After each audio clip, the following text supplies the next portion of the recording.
Hello friends! Today we are going to do a Halloween DIY. So I'm actually going to be making two of these, but I'm only going to show you one because the other one I'm actually doing a class for. So these are the supplies that you're going to need. I picked up these square glass mirror. They're actually from the Dollar Tree. They're called mirror candle holders. They're 5-inch square mirror candle holders. You're going to need 5 of them for one project. I actually bought 10 because I'm going to be making 2 of them. So you'll need 5 for one. Then whatever ribbon you want for decoration. These are the ribbons that I picked out. This one right here I got from the Dollar Tree. It's 9 feet of ribbon and it's the skull and crossbones. I also have a black and white ribbon. This one I got from Joann Fabrics. And then I got both of these from the dollar store as well. These are the glitter ribbon, and I think they are 12 feet glitter ribbon. I got the orange and the purple, so we're going to use those.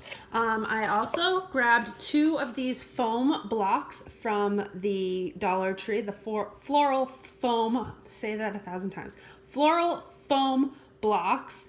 This one right here is almost 3 inches by almost 4 inches. So grab 2 of those. Those are from the Dollar Tree. And then I grabbed some floral that I want to use in these little, because they're going to be kind of like little centerpieces. So I grabbed some of these purple colored, I think these are Black Eye Susans. Yes, purple Black Eye Susans. Then I grabbed a few of these maple bouquets right here, which are some kind of like darker colored leaves and like purple berries. And I did grab 1 packet of these dark Halloween, dark purple roses, and they actually have a little spider in there. So that's kind of my theming. I'm doing a lot of black and white with stripe and plaid, and then purples this Halloween. I also grabbed some of these little googly eyeballs. It's a 12-pack from the Dollar Tree. We're going to use some of those. Then just for regular supplies, I have a hot glue gun, a pair of scissors, some hot glue, some Fix-All adhesive. You can use E6000. I do have E6000 as well, but mine is white, so I wanted to use the clear instead. So I'm going to use the Fix-All adhesive. This is the stuff that you can get from the Dollar Tree. So yes, these are the supplies. Let's get started. All right, so first of all, we're going to start making the base of the little centerpiece. So we're going to be using 4 of these square mirrors. They do have the little feet on the bottom. That's fine. You can keep the feet on them. You're not going to see them. So we're going to start out with 4. If you've seen how I've made my lanterns, you'll know that there's kind of a pattern with the way that you glue the frames together. You're going to actually glue these mirror pieces together in that same way. So basically what you're going to do is you're going to butt one of the mirrors up against the side of the other mirror, and you're going to kind of work your way around. So one's going to go like that. This one's going to butt up against this one, and then the last one's going to butt up against the edge of one and the top of the other. So it's kind of they're kind of layered going around in a square. I'm going to put a little bit of the Fix-All adhesive right along the seam, but then I'm also going to do a couple little dots of hot glue. And that's just to kind of instantly bond it together. So I just did a little bead of the Fix-All adhesive along one of the edges. And then we're going to just butt that edge up right against the other square here. I'm just going to kind of hold it for just a quick second, just so that it's kind of set. And then once it's kind of set, I'm going to just take my hot glue and put a little hot glue on the inside just to give it that instant bond. So just a couple little dots of hot glue on the inside just to give it that like instant hold. The Fix-All adhesive will bond pretty quickly as well, and it's more of a secure fit or secure glue, but the hot glue works quickly. So then what we're gonna do is we're gonna do the same thing on another frame. I'll put a little bit of that Fix-All adhesive right along the edge. I don't know if you can see. Little of the Fix-All adhesive right along the edge. Just like that. But this one up against the one that's already standing up. Just make sure it's nice and straight. And once it's sitting there, you can take your hot glue and just put a couple little beads of hot glue. All right, so now you have 3 sides of your box, which I'll give you an overhead view. So this is a better view of what it looks like. You've got 3 sides, and again, what I meant by how you're lining these up. So this one right here is going to line up over this one. This one is going to line up over this one. And then this one will line up over this one and then butt up to the side here. Okay, so for the very last piece, I've put some glue along the edge of one of the mirrors and then along the inside of the other. And the inside piece is going to be the piece that butts up against this front piece that we did, and then the outside edge is going to butt up against the back piece.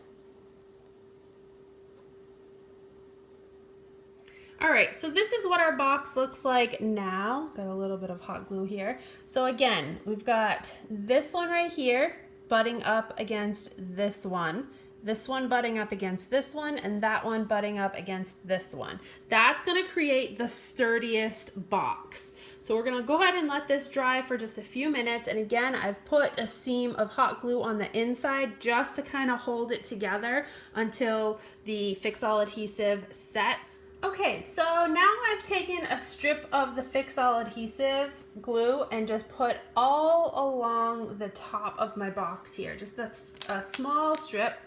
And I'm going to take my final mirrored square and I'm going to flip it upside down because this is going to be the bottom, and I am going to set it right down in that glue. It should set down pretty perfectly in that glue. If you've got a little bit of dripping, you can wipe it up. Just let that dry now for about an hour. All right, so while my box is drying, I'm going to take some of my foliage and I'm going to start cutting off some of these picks of the foliage. I want individual picks. I don't want them super long. So I'm going to just start cutting these off into individual pieces. And then I'll make some piles, separate some piles so that way we can pick the ones that we want to go into our foam. Alright, so I cut a bunch of picks of floral off of the floral that I bought from the Dollar Tree, and I have it kind of all in a pile. I also have 2 of these little fake spiders. These came from the Dollar Tree as well. I'm going to use 1 in each one of my arrangements. So what I'm going to do is I have some of the stems from the pieces that I cut. So I'm going to keep these stems because what I'm going to do is I'm going to kind of just try to flatten them out a little bit and hot glue these spiders right to that pick so that I can have a pick that will stick down into my arrangement with a spider on it. All right, guys, I'm going to show you how to make the big center bow that's going to go in the middle of these Halloween centerpieces. So I have this ribbon. I pulled it all off of the spool. So I have about 6 feet, I think, total. But what we're going to do is we're going to start making that bow. So first thing we're going to do, we're going to take the end, just like this, and we are going to make a little loop, and we're going to pinch it. And the loop is going to be about 9 inches. You're going to use about the first 9 inches of the ribbon. Now you want to make sure whatever ribbon you're using the wired edge ribbon, because that's going to be ultimately how you're holding this ribbon together. So you're going to hold it right here, and we're going to create another loop on the opposite side about with another 9 inches or so. and pinch it in the center. And then we're going to repeat that process. We're not going to cut. We're going to just make another loop about the same size, pinch, a fourth loop about the same size, and pinch. We're going to do this 2 more times. So we're going to have a total of 6 loops, just like this. Just keep working back and forth. Okay, so we've got our 6 loops, and we still have this kind of like tail. So now what we're going to do is we're going to take this longer tail piece and we are going to wrap it right around, probably as tight as you can get it, a few times right around that spot that you're pinching, okay? So this is what you should have now. You'll have 3 loops on one side and 3 loops on the other with this one tail that you kind of wrapped around that's holding it in place. Now what I'm going to do is I'm going to kind of bend it all together, okay? So now all the loops are going to be kind of almost like a little bouquet, okay? So you've got the strand hanging down the bottom with your little bouquet of loops at the top. Now, what I'm going to do is how I'm going to insert this into my centerpiece is I'm going to use a little flower pick, just a single flower pick. This is one of the dark purple Halloween roses. I'm going to kind of set it into kind of down in the front of the bouquet here. And we've got this pick and we've got this long tail. We're going to wrap this long tail right around that pick. We're going to wrap it around quite a few times. Okay, and then once it's wrapped around tight, it should kind of all stay together. So now we can use this pick to stick right down in the center of our centerpiece here. All right, so I've cut a small piece of ribbon. I actually cut 3 of them. I cut the ribbon so that the diagonal cut is kind of going parallel on both sides. Now the reason why I did that is because when we're gonna actually use this as like a little insert into our basket here, like I have right here, we're gonna fold it in half, and then we're gonna twist it so that those edges line up like that. So it kind of creates a little loop like this. Okay, so then I'm just gonna take a little bit of hot glue and I'm gonna put a little bit of hot glue right here and just glue that together so that loop stays together. And then we'll take some more hot glue and glue that down inside our other ribbon here. Okay, so you can see I've gone ahead and stuck in all of my floral. I've also stuck in my large ribbon. So it's all down in there. The only thing that I haven't put down in is the spider on the pick here. So I think we're going to just take this little spider guy and maybe stick him right down in here, just so he looks like he's crawling up through that ribbon. Just like that. All right, lastly, I'm gonna take a couple little more pieces of just leftover ribbon that we had. I used up whatever I had left and just cut them into small pieces. I cut a little fork on the end, and then I kind of curled it just so that it curls a little. And what I'm gonna do with this is I'm just gonna put a little bit of hot glue on the end of one of them, the opposite end that has the curl, and I'm going to glue it kind of down into my arrangement. I'm not going to glue it to the box itself, but I'm going to glue it to a piece that's in the arrangement so that we have these kind of like tails coming out of the box. And we're going to do the same thing with this one. I have a couple different size ones. You can do one around each corner of your arrangement, and then just hot glue it right down in there to one of the floral pieces.